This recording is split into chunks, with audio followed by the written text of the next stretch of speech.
கிறிஸ்துவுக்குள் பிரியமானவர்களே, ஆண்டவராக இயேசு கிறிஸ்துவின் நாமத்தினாலே நல்வாழ்த்துக்கள்.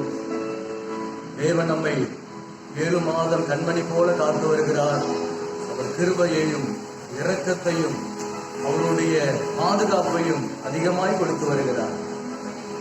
சங்கீதத்தில் வாசிக்கிறோம், சங்கீதக்காரன் சொல்லுகிறார், தேவனுடைய நாமத்தை பாட்டினால் துதிப்போம், அவருடைய நாமத்தை ஸ்தோத்திரத்தினாலும் மகிமைப்படுத்துவோம். இதோடு சேர்ந்து குடும்பமாய் தேவனை ஆராதிப்போமா? குடும்பத்தை தந்த தேவனுக்கு இதோ ஒரு குடும்ப ஆராதனை. கர்த்தர் நம்மை ஆசீர்வதிப்பாராக.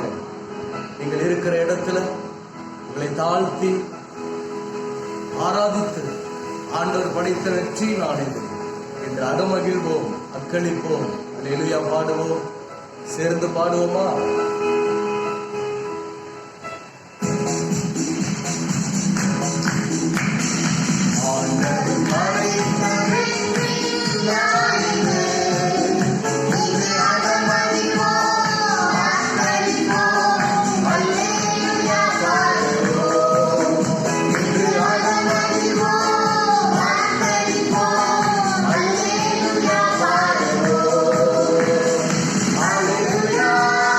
Oh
வந்த நல்ல தகப்பனாக இருக்கிறார். சேர்ந்து நாம் பாடுவோமா? உம் அழகான கண்கள் என்னை கண்டதால் முடிந்ததென்று நினைக்க நான் உயிர் வாழுகிறேன்.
தேவன் நம்மோடு பேச ஆராதனையில் தேவன் மகிமைப்பட்டார்.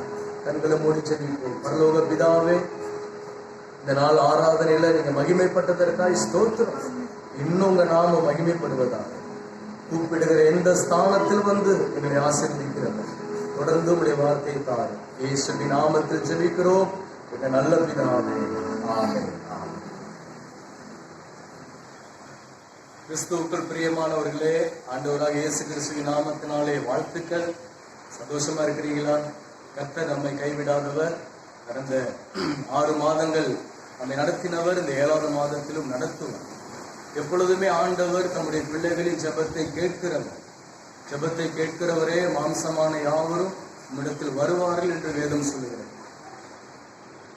பழைய ஏற்பாட்டு காலமா இருக்கட்டும், ஒரு புதிய ஏற்பாட்டு காலமா இருக்கட்டும், யாரெல்லாம் ஆண்டவர் நோக்கி கூப்பிட்டார்களோ அந்த கூப்பிடுதலின் சத்தத்தை தேவாதி தேவன் கேட்டு உடனே பதில் கொடுத்தவராயிருக்கிறார். ஆண்டவர் ஒரு நாளும் இந்த நாட்களிலே நம்முடைய பிள்ளைகள் ஜெபத்தை தள்ளாதவர், கூப்பிடுதலை அவர் கேட்டு மறந்து போகாதவர். கூப்பிடுகிற எந்த ஸ்தானத்திலும் வந்து இயேசு நம்மை ஆசீர்வதிக்கிறவர். அப்படிப்பட்ட ஒரு பெரிய தெய்வத்தை நாம் ஆராதிக்கிறோம். எவ்வளவு சந்தோஷம் பார்த்தீங்களா? நாம் காண்கிற தேவனை ஆராதிக்கிறோம். அது பழைய ஏற்பாட்டு காலத்துல, அது ஆதாம் காலம், படைப்பின் காலத்திலிருந்தே அவர் கூப்பிடுவர்கள் சத்தத்தை கேட்கிற தேவனாய் இருக்கிறார். அது ஆபிரகாமா இருக்கட்டும், ஈசாக்கு, யாக்கோபு முற்பிதாக்களா இருக்கட்டும், அது அன்னாளுடைய காலமா இருக்கட்டும், யோபுடைய காலமா இருக்கட்டும், அது எல்லாருடைய காலத்திலும் ஆண்டவர் அவங்க கூப்பிடுகிற நேரத்துல நான் இருக்கிறேன் என்று உத்தரவு கொடுத்தவர். எலியாவின் நாட்கள்ல அந்த பாகால் தீர்க்கதரிசிகளுக்கு முன்பாக எலியா சவால் விட்டு நிற்கும் போது, அந்த பலி செலுத்தப்படுகிற அந்த நேரத்திலே ஸ்தோத்திரம், எலியா ஒரே ஒரு வார்த்தை சொல்லும் போது, என்னை கேட்டருளும் என்று சொன்ன போது, கர்த்தர் அந்த ஜெபத்தை கேட்டு வானத்திலிருந்து அக்கினி இறக்கி நான் இருக்கிறேன் என்று உத்தரவு கொடுத்த உத்தமராக இருக்கிறார். எலிசாவின் நாட்களா இருக்கட்டும், அன்றைக்கு பிள்ளை இல்லாமல் அழுத அண்ணாள் ஆலயத்துக்கு ஓடி வரும்போது அந்த கண்ணீரின் ஜெபத்தை கேட்கிறவர். சங்கீதக்காரன் தாவீது சொல்லுகிறார், சங்கீதத்திலே என் நெருக்கத்திலே கர்த்தரை நோக்கி கூப்பிட்டேன், அவர் என்னை விசாலத்திலே கொண்டு போய் வைத்தார் என்று சங்கீதக்காரன் சொல்லுகிறார். அருமையானவர்களே, அது யாருடைய காலமா இருந்தாலும் கர்த்தர் பேசுகிற தேவனாய் இருக்கிறார், ஜெபத்தை கேட்கிற தேவனாய் இருக்கிறார். இந்த காலை நேரத்துல நான் உங்களுக்கு சொல்லுகிற நல்ல செய்தி, நாம் ஜெபிக்கிற ஜெபத்தை, வேண்டுதலை, விண்ணப்பங்களை, கண்ணீரின் ஜெபத்தை கர்த்தர் கேட்டு பதில் தருகிறவராய் இருக்கிறார். அதனால நாம் பயப்பட வேண்டிய அவசியம் இல்லை. என்னுடைய சத்தத்தை கேட்க மனுஷன் இல்லை, நாதி இல்லை, என் பிள்ளைகளும் மறந்து போனாங்க, நான் கூப்பிடும் போது கேட்க ஆள் இல்லை, மறந்து போனாங்க நினைக்கிறீங்களா? உங்கள் சத்தத்தை கேட்க இதோ இயேசு உங்க பக்கத்தில் இருக்கிறார். பரலோகத்தின் தேவன் உங்களுக்குள்ளே இருக்கிறார். பிரியமானவர்களே, கலங்காதீர்கள், அவர் நம்மை ஆசீர்வதிப்பார். இந்த வாரம் தியானத்திற்காக தேவ ஆலோசனையாக எடுத்துக்கொள்ளலாம். மார்க் எழுதின சுவிசேஷம் 10ஆம் அதிகாரம் 46ஆம் வசனத்திலிருந்து வாசிக்கிறேன், கவனித்துக் கொள்ளுங்கள். பின்பு அவர்கள் எரிகோவுக்கு வந்தார்கள். அவரும் அவருடைய சீஷர்களும் திரளான ஜனங்களும் எரிகோவை விட்டு புறப்படுகிற போது திமேயுவின் மகனாகி பர்திமேயு என்கிற ஒரு குருடன் வழி அருகே உட்கார்ந்து பிச்சை கேட்டுக் கொண்டிருந்தான். அவன் நசரேயனாகிய இயேசு வருகிறார் என்று கேள்விப்பட்டு, இயேசுவே, தாவீதின் குமாரனே, எனக்கு இரங்கும் என்று கூப்பிட தொடங்கினான். அவன் பேசாதிருக்கும்படி அநேகர் அவனை அதட்டினார்கள். அவனோ, தாவீதின் குமாரனே, எனக்கு இரங்கும் என்று முன்னிலும் அதிகமாய் கூப்பிட்டான். இயேசு நின்று அவனை அழைத்து வர சொன்னான். அவர்கள் அந்த குருடனை அழைத்து, இடன்கோள், எழுந்திரு, உன்னை அழைக்கிறார், இயேசு உன்னை அழைக்கிறார் என்றார்கள்.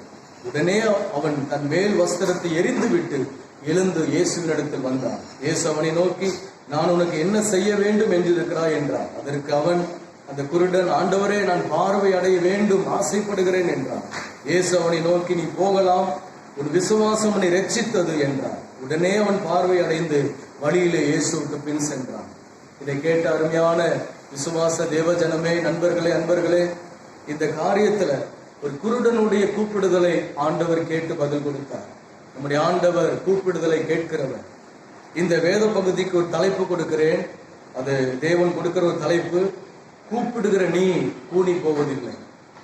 கூப்பிடுகிற நீ, இயேசுவை நோக்கி கூப்பிடுகிற நீ எந்த விதத்திலும் கூனி போவதே இல்லை. இவன் கூப்பிடுகிறான் இயேசுவை. அந்த நேரத்தில் அநேகர் அவனை அதட்டினார்கள், அவனை அவமானப்படுத்தினார்கள், அவனை கூனி போக வைக்கிறார்கள். நீ பேசாத, இயேசு உனக்கெல்லாம் நிக்க மாட்டாருன்னு சொல்றாங்க. ஆனா அந்த பேச்செல்லாம் அவன் கேட்காம, வசனம் சொல்லுகிறது, அவன் முன்னிலும் அதிகமாய் கூப்பிட்டான். He called upon Jesus.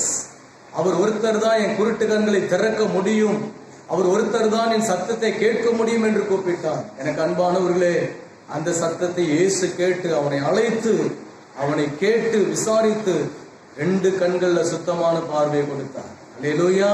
இதைதான் இந்த வேதத்துல பதிவாகி இருக்கிறது, ஆவியானவர் எழுதி வைத்திருக்கிறார். நீங்களும் காலையிலும் மாலையிலும் இரவிலும் எந்த நேரத்திலும் இயேசுவே என்று கதறி கூப்பிடலாம். எனக்கு உத்தரவு கொடுங்கன்னு சொல்லலாம், உத்தமரேன்னு கூப்பிடலாம். ஆண்டவர் உங்களுக்கு பதில் செய்கிற தேவனாக இருக்கிறார். உங்கள் ஜெபம் ஒரு நாள் வீண் போகாது. உங்களுடைய தேடுதல், ஆண்டவரை தேடுகிற காரியம் வீண் போகாது. அவன் வந்தான், இயேசு அவனை கேட்டார், அவனை தொட்டு சுகம் தந்தார். அவன் 2 கண்ணும் பார்வை அடைந்தவனாய், அதட்டினவர்கள் ஓரங்கட்டப்பட்டார்கள், அவமானப்படுத்தினவர்கள் ஓரங்கட்டப்பட்டார்கள். இவன் இயேசுவுக்கு பின் சென்றான். இந்த காரியத்திலிருந்து 3 காரியங்கள், இந்த பர்திமேயு குருடன் வாழ்க்கையில காணப்பட்ட சிறந்த 3 காரியங்களை நாம் கேட்க போகிறோம். 3 குறிப்புகளை நாம் பார்க்க போகிறோம். அவன் என்ன செய்தான்? கண் பார்வை அடைய அவன் செய்த நல்ல காரியம் 1, கூப்பிட வேண்டியவரை, அது இயேசுவை கூப்பிட்டான். கூப்பிட வேண்டியவரை கூப்பிட்டான். வசனம் 47, 48, இயேசுவே, தாவீதின் குமாரனே, தாவீதுக்கு சத்தத்தை கேட்டவரே, என் சத்தத்தை கேளும், என்னை கேட்க யாரும் இல்லை என்று சொல்லி கூப்பிட்டான். அந்த சத்தத்தை இயேசு கேட்டான். ஆம், இயேசு நம்முடைய சத்தத்தை, கண்ணீரின் சத்தத்தை, அழுகையின் சத்தத்தை கேட்கிற தேவனாய் இருக்கிறார். அன்பானவர்களே, ஒன்றுக்கும் கலங்காதீங்க, கர்த்தர் எல்லாம் பார்த்து கொள்ளுவார். கூப்பிட வேண்டியவரை கூப்பிட்டான். ஆண்டவர் கூட அதான் சொல்றார். எரேமியாவின் புஸ்தகம், தீர்க்க தரிசன புத்தகம் 33ஆம் அதிகாரம் 3ஆம் வசனத்தை கேட்போம். என்னை நோக்கி கூப்பிடு. ஆண்டவர் சொல்லுகிறார், என்னை நோக்கி கூப்பிடு, அப்பொழுது நான் உனக்கு உத்தரவு கொடுத்து நீ அறியாததும் உனக்கு எட்டாததுமான பெரிய காரியங்களை உனக்கு அறிவிப்பேன். அறிவிப்பேன் என்று இயேசு சொல்லுகிறார். என்ன நோக்கி கூப்பிடு. ஆண்டவர் சொல்றார், என்ன நோக்கி கூப்பிடு. இந்த காலை நேரத்துல ரட்சிக்கப்பட்ட தேவ ஜனமே, விசுவாசிகளே, அபிஷேகத்தை பெற்றுக்கொண்ட அன்பானவர்களே, நீங்கள் யாரை நோக்கி கூப்பிடுகிறீர்கள்? அன்றைக்கு அபிஷேகம் பெறாத, ஞானஸ்நானம் எடுக்காத, ஸ்தோத்திரம் தேவனை குறித்து ரொம்ப அறியாத அந்த குருடன் கூப்பிட முடியுமானால், இந்த காலை நேரத்துல நீங்கள் நானும் ஆராதிக்கிற தேவன் நம்மை தப்புவிக்க வல்லவராய் இருக்கிறார். அவரை நோக்கி கூப்பிடுங்கள்.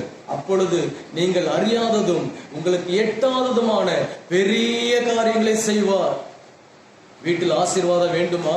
தொழில முன்னேற்றம் வேண்டுமா? உங்களுடைய ஸ்தோத்திரம் உடம்பு உபாதையிலிருந்து, உடல் சரீரத்திலிருந்து ஒரு விடுதலை வேண்டுமா? பாவ கட்டிலிருந்து விட முடியாத அந்த பாவத்திலிருந்து ஒரு முன்னேற்றம் வேண்டுமா? சாபக்கட்டு உடைக்கப்பட வேண்டுமா? இயேசுவை நோக்கி கூப்பிட்டுப்பார். விசுவாசத்தோடு கூப்பிட்டுப்பார். இயேசு உன்னை ஆசீர்வதிப்பார். 145 சங்கீதம் 18 வசனத்தை வாசிக்க கேட்போம்.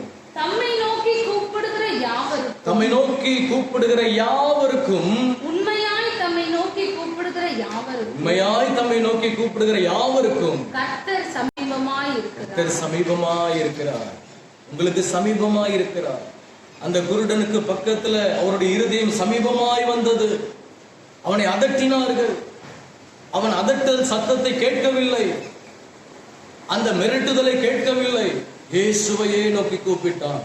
வசனம் சொல்லுகிறது, தம்மை உண்மையாய் நோக்கி கூப்பிடுகிற பிள்ளைகளுக்கு, அது சிறு பிள்ளைகளோ பெரிய பிள்ளைகளோ, குட்டி சாமுவேலுக்கு ஆண்டவர் செவி கொடுத்தான். ஹல்லேலூயா. நாகமான் அரண்மனையில இருந்த அந்த சின்ன பிள்ளை ஜெபத்துக்கு ஆண்டவர் செவி கொடுத்தார். காலை நேரத்துல உங்களுக்கும் செவி கொடுக்க, உங்க கூப்பிடுகிற சத்தத்தை கேட்க என் ஆண்டவர் இயேசு உயிர் உள்ளவராய் இருக்கிறார். சத்தத்தை உயர்த்துற அல்லேலூயா சொல்லுவோமா? அல்லேலூயா. அவர் சத்தத்தை கேட்கிறவர், அவர் சத்தத்தை கேட்கிறவர். கூப்பிடுகிற காக்கை குஞ்சுகளுக்கும் ஆகாரம் கொடுக்கிறவர். அல்லேலூயா. கர்த்தருக்கு ஸ்தோத்திரம். உண்மையாய் கூப்பிட்டான். எல்லாரும் அதட்டுறாங்க, உண்மையா கூப்பிட்டான். இரண்டாவது, அவனிடத்தில் காணப்பட்ட நல்ல குணம், ஸ்தோத்திரம், கூப்பிட வேண்டிய நேரத்தில் அவன் இயேசுவை கூப்பிட்டான். நான் அடிக்கடி சொல்லுவேன், ட்ரெயின் டிக்கெட் ரிசர்வேஷன் பண்ணின பிறகு, விமான டிக்கெட் ரிசர்வேஷன் பண்ணின பிறகு, நம்ம விமான டைமுக்கு போனாதான் பிடிக்க முடியும். அந்த ட்ரெயினையோ விமானத்தை மிஸ் பண்ணிட்டு ஸ்தோத்திரம் நேரம் தாமதமாகி போனா அது பறந்து போயிடும். ஆண்டவரை கூப்பிட வேண்டிய நேரத்துல கூப்பிட வேண்டும். அன்பானவர்களே, அவர் நமக்கு சமீபமா இருக்கும் போதே அவர் தேடணும். அவர் நமக்கு வாசல் அருகே வந்த போது, இது கிருபையின் காலம். படைப்பின் காலம் முடிந்தது, ராஜாக்களின் காலம் முடிந்தது, தீர்க்கதரிசிகளின் காலம் முடிந்தது, ஸ்தோத்திரம் இருண்ட காலம் முடிந்தது. ஸ்தோத்திரம், இது கிருபையின் காலம். இந்த கிருபையின் காலத்தில் ஆண்டவர் நம்ம சத்தத்தை கேட்க இதோ வாசல் அருகே வந்து நின்று கொண்டிருக்கிறார். என் பிள்ளைங்க ஜெபிப்பாங்களா? என் பிள்ளைங்க என்ன கூப்பிடுவாங்களா? ஸ்தோத்திரம். அநேகரை பாருங்க, கூப்பிட வேண்டியவரை கூப்பிடாம, கூப்பிட வேண்டிய நேரத்துல கூப்பிடாம, சில ஆபத்து வரும்போது ஐயோன்னு சொல்றது வாயில, அது அவிசுவாசம். ஐயோ என்றால் ஆபத்து. கூப்பிட வேண்டியவரை பர்திமேயு குருடன் கூப்பிட்டான். அல்லேலூயா. சங்கீதம் 50:15 வாசிக்கிறோம். சங்கீதம் 50:15 ஆண்டவர் இயேசு சொல்லுகிறார், ஆபத்து காலத்தில் என்னை நோக்கி கூப்பிடு, அப்பொழுது நான் உன்னை விடுவிப்பேன், நீ என்னை மகிமைப்படுத்துவா என்று சொல்லுகிறார். ஆபத்து காலத்துலங்க, அந்த நேரத்துல நீங்க யாரை கூப்பிடுறீங்க? உங்க கடன் பாரத்துல, வியாதி பலவீனத்துல, உங்க பிரச்சனையில, உங்க சோர்வுல நீங்க யாரை கூப்பிடுறீங்க? யாரை கூப்பிட்டாலும் வேஸ்ட். உங்க வாழ்க்கை மாற வேண்டுமானால் பர்திமேயு குருடன் வாழ்க்கையில கற்றுக்கொள்ள வேண்டிய நல்ல லெசன், பாடம், அவன் இயேசுவை நோக்கி கூப்பிட வேண்டிய நேரத்தில் கூப்பிட்டான். உலகத்துல சொல்லுவாங்க, ஸ்தோத்திரம், காலத்துல செய்த உதவி, தேவைப்படுகிற நேரத்துல செய்த உதவிதான் மறக்க முடியாத உதவி. அப்ப இன்னைக்கு நீங்க நிறைய தேவையோடு இருக்கிறீங்க. இந்த பிரச்சனையில இருந்து எனக்கு யார் விடுதலை கொடுக்க முடியும்? என் இருண்டு போன அந்த கண்கள்ல இருந்து யார் விடுதலை தர முடியும்? இந்த பண தேவை யார் சந்திக்க முடியும்?